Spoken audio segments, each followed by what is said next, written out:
igituma bihambaye ko mwitegura neza imbere y'uko mutangura kubaka, mbere bigatwara ukwezi kumwe, amezi abiri, amezi atatu, amezi ane ndetse n'umwaka kugira ngo umugambi ugende neza gute. Wowe mwibuka intambwe hagiye turakora muri kumwe n'ishami ryacu kugira ngo twitegure neza n'ukuntu twagiye nyene buhoro tuwitegurira.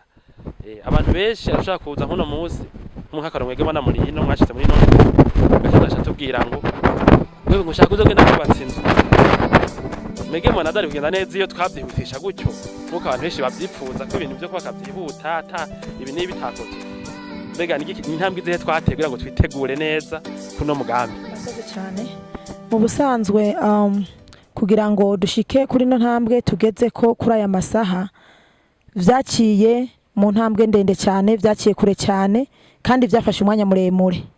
Ndibaza vyarafashe nk'ikiringo kati y'amezi 6 canke 10 kugira ngo dutangure ibikorwa. Ayo mezi yose yarahaciye turiko turagiranira imigambi, tuvugana, tugerageza kugira ngo turabe ingene twovugana ibintu kugira ngo bigende neza. Ni kati y'amezi 6 n'amezi 10 kugira ngo bace batangura. Vyatwaye umwanya muremure.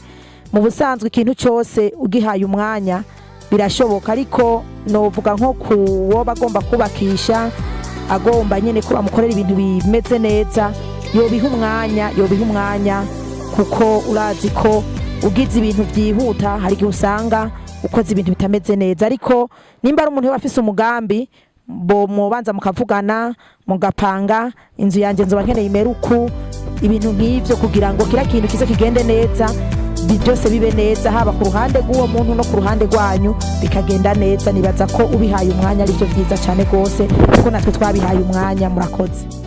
Yego murakoze. Kuba umwanya rero harimo gufata umwanya mukabicapura tukabyereka abantu baba bari mu bindi bihugu uti bimeze uku, bakaraba nimba bishimye, tugaharura amahera bakaraba nimba bayaronka, bakavuga ati wapi igirugu curika curura. Byose rero umuryango wa Pascaline waratwemereye turabikora. Murakoze rero mugira ibihe byiza.